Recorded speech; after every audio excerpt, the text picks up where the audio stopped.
Salut les amis. Alors, avant de commencer directement, j'aimerais prévenir que je vais parler de toute l'œuvre One Punch Man, à savoir les derniers scans. Donc s'il y a des personnes qui ne sont pas à jour, partez de cette vidéo. Bon, maintenant je peux commencer. Alors si je fais cette vidéo, c'est pour mentionner un problème que j'ai avec One Punch Man en ce moment. Car je ne sais pas du tout où est-ce que ça veut aller. Alors, je vais y aller de façon chronologique. Si vous avez vu mes deux dernières vidéos One Punch Man, vous savez que j'ai été hype quand on a eu Saitama contre Garou après qu'il ait tué Genos, et qu'ensuite j'ai dit que j'étais déçu, mais que j'ai trouvé que l'esprit de One Punch Man que One et Murata avaient instauré était resté complètement intact. J'avais trouvé amusant le fait que Garou maintenant essaye de fuir Saitama par tous les moyens, et que Saitama ait pu le rattraper par tous les moyens les plus aussi extravagants soient-ils.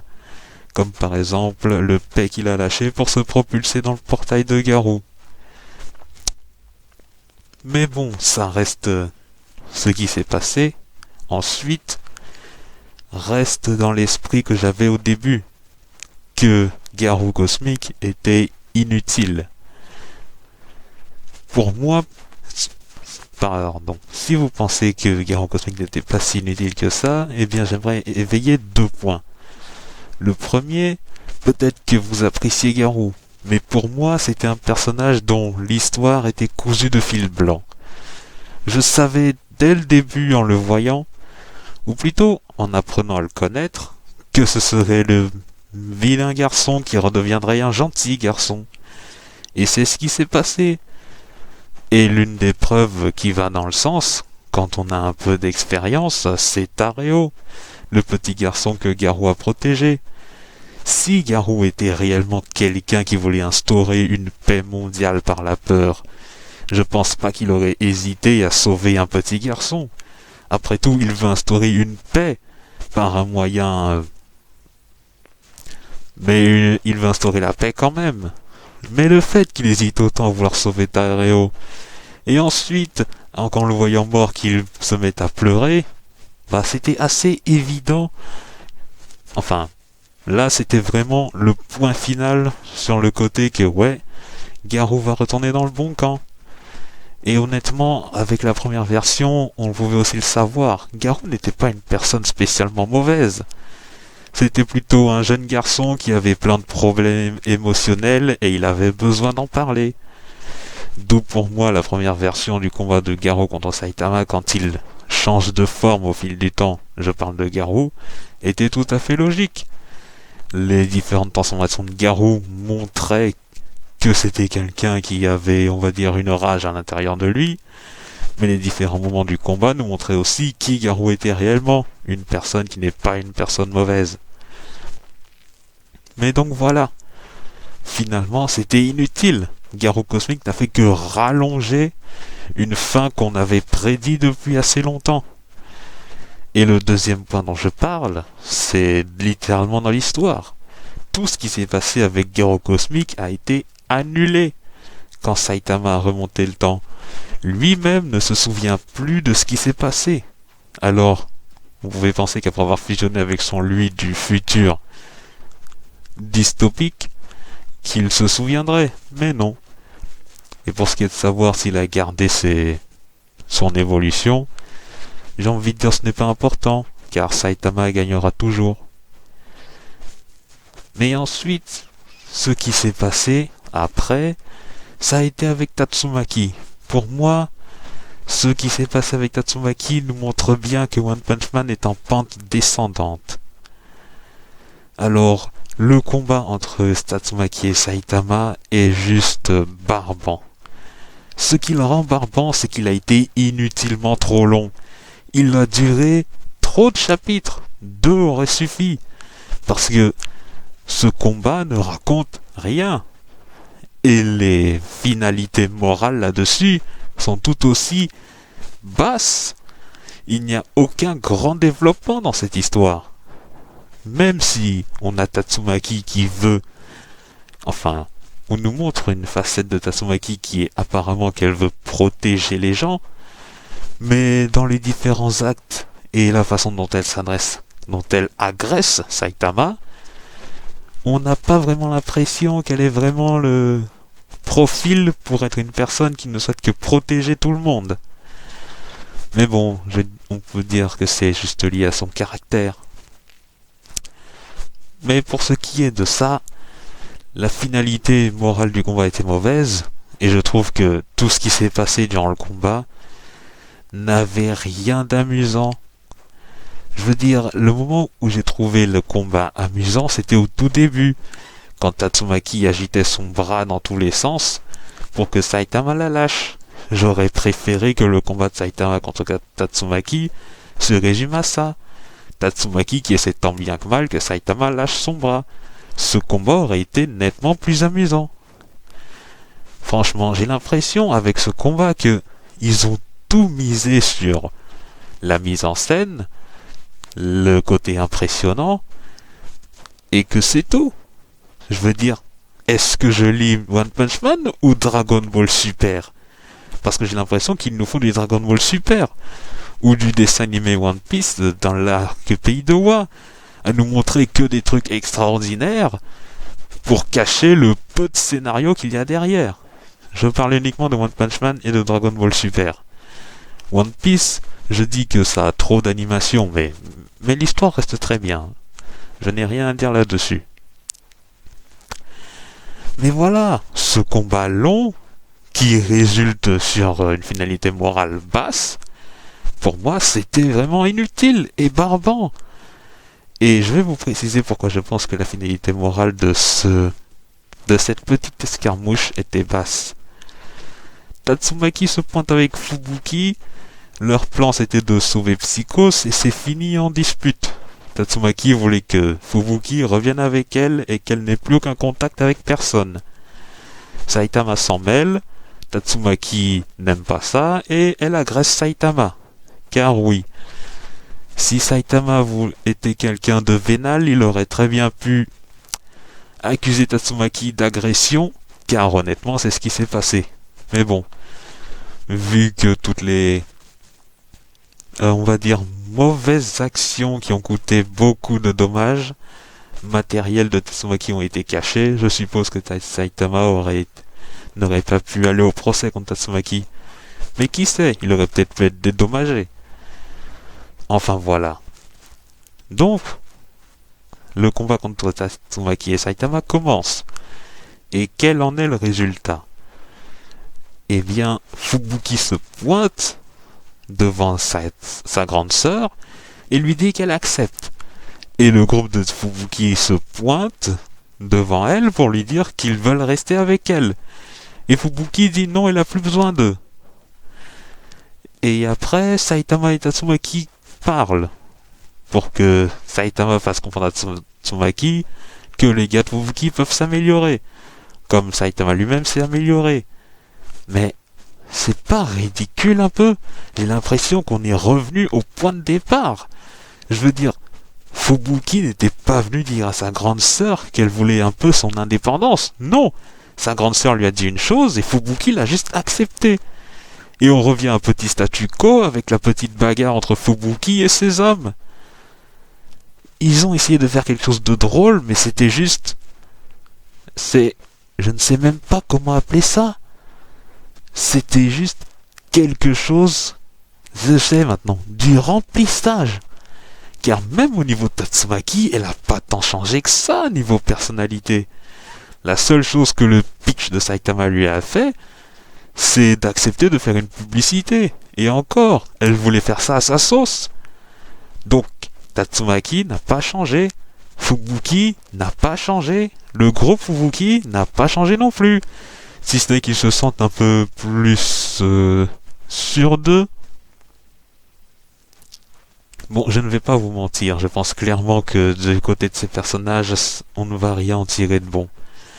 Il y a déjà si peu de personnages qui sont importants dans One Punch Man quand on oublie les principaux.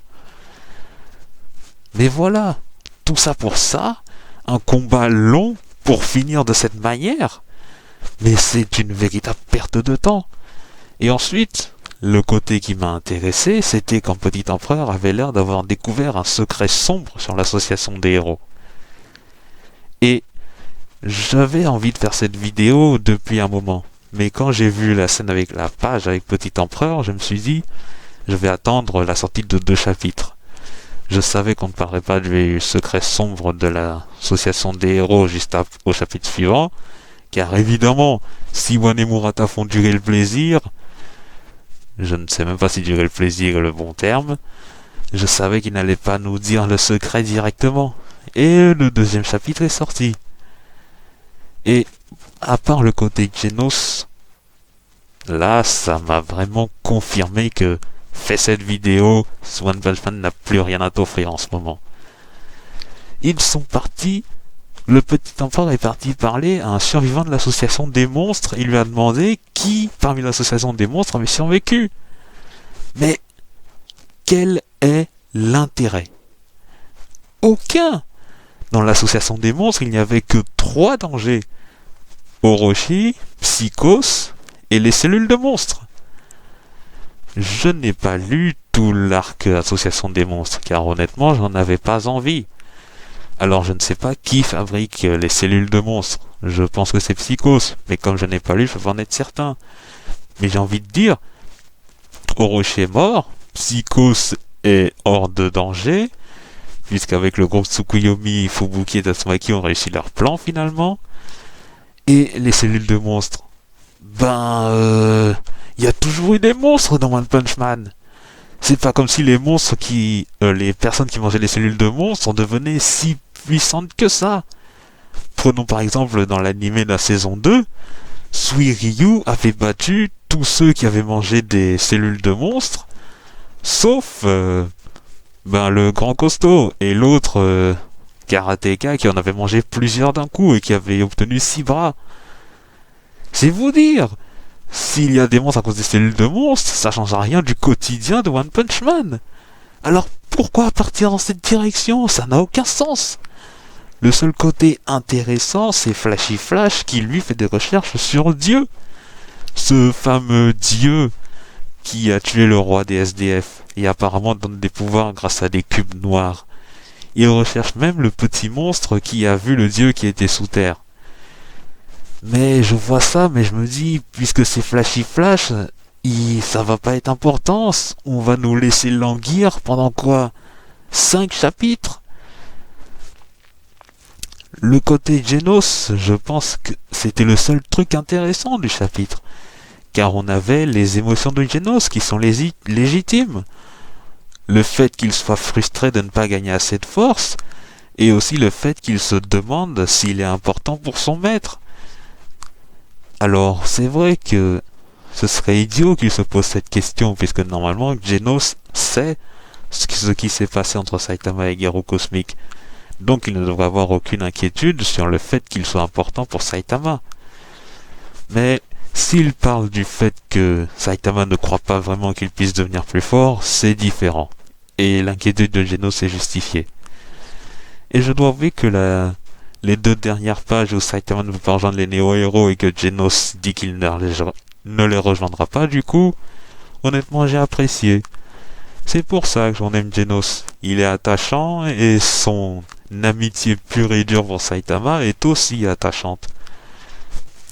Dans le chapitre où Genos allait faire un petit discours de 3 heures sur Saitama, si j'étais présent avec l'association des héros, je me serais installé et j'aurais dit à Genos, comment, je t'en prie, je t'écoute. Parce que Genos veut nous parler de Saitama. Oui, j'aime l'admiration que Genos a pour Saitama. Mais bon, One Punch Man est sur une vraie pente descendante et je ne sais vraiment pas où ils veulent aller. Surtout qu'il y a un point que j'aimerais mentionner, ils m'ont très déçu. J'ai été déçu, vraiment énervé, à la limite je vais dire, avec Super Black Brillant. Super Black Brillant dans les chapitres, j'ai commencé à l'apprécier quand j'ai su d'où il venait. il a été un peu comme Saitama. C'était un gars, tout ce qu'il y a de plus normal, un enfant peut-être un peu plus frêle que les autres, et il a commencé à s'entraîner. Et il a continué à s'entraîner, et il est devenu l'homme super musclé, un héros de classe S. Quand j'ai vu ça, je me suis dit, quelle histoire magnifique! Il est un peu comme Saitama. Saitama aussi s'était entraîné pour devenir plus fort, et Black Brilliant est comme lui un peu, avec beaucoup moins de force évidemment.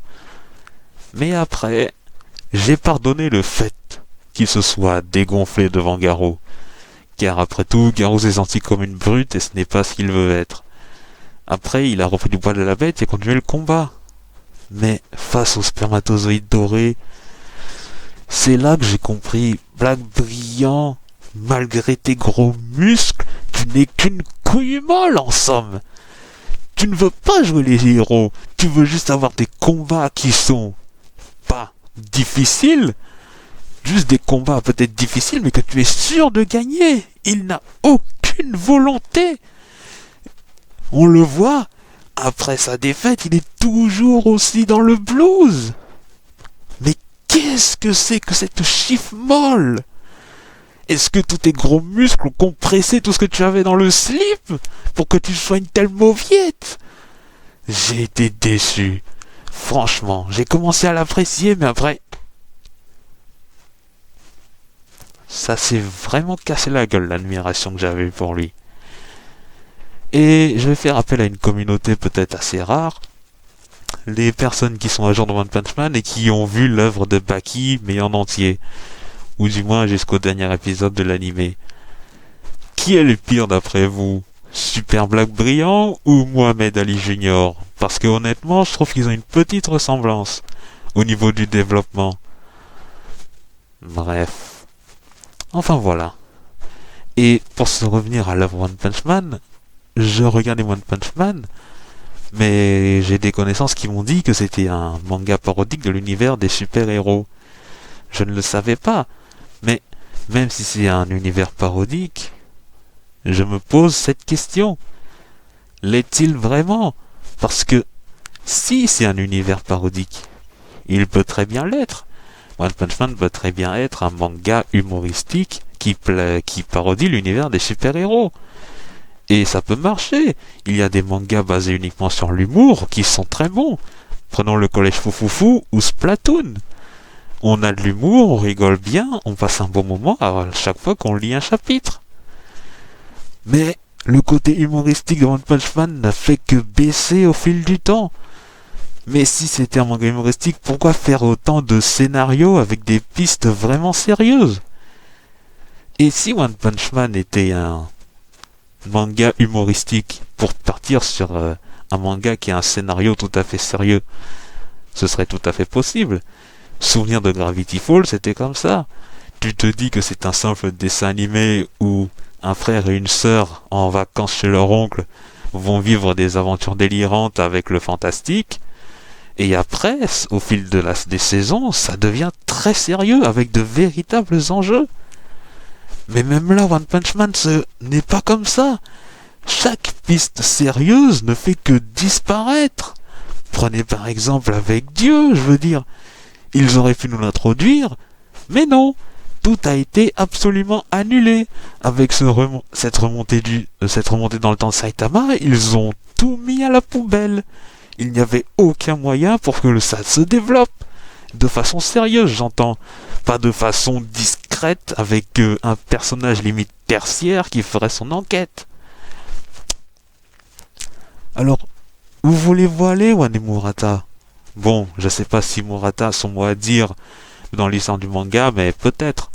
C'est peut-être un dessinateur, mais il peut aussi donner son avis à One pour le scénario. Mais où voulez-vous aller? Je ne comprends pas. Qu'est-ce que vous essayez de faire? Votre manga devient de moins en moins drôle. Toutes vos pistes sérieuses, vous les cachez, vous les retardez. Alors, que faites-vous? Dites-moi s'il vous plaît. Et dans les commentaires, dites-moi si je suis le seul à penser ça, que One Punch Man est sur une pente descendante et qu'on ne comprend pas où ils veulent aller. Le délire avec les néo-héros, est-ce que ce sera si important que ça? Alors, je vais finir cette vidéo par vous partager une chose que certains fans de One Punch Man connaissent, à savoir le webcomic. C'est en gros le brouillon de One Punch Man. Une chose que One avait fait avant que son manga soit totalement publié. Et c'est en gros comme si vous aviez l'histoire en avance. Donc, enfin c'est vrai que pas totalement, comme il peut y avoir quelques modifications dans le manga comparé au webcomic. Donc je vais vous partager avec vous certaines informations. Je ne sais pas si pour certaines c'était vraiment le webcomic ou du fan manga. Et honnêtement, je ne vais même pas essayer de savoir lequel est lequel, vu que One Punch Man va limite passer pour moi dans le secteur manga que je lis de temps en temps mais qui ne m'intéresse plus vraiment. Un peu comme Détective Conan au niveau des épisodes, car Détective Conan est putain de trop long. Mais bref, c'est autre chose. Alors voilà les informations. Premièrement, Beau Gosse Masqué serait un monstre déguisé. Alors c'est peut-être pour ça qu'il arrive à se régénérer, même si je l'ai jamais vu faire. Deuxièmement, le professeur Kuseno va mourir. Une attaque de monstre. Je ne sais plus trop les détails. Alors, troisièmement, c'est un point assez important, et je me dis que si ça arrive, là il n'y aura pas de retour arrière possible. Enfin peut-être après tout.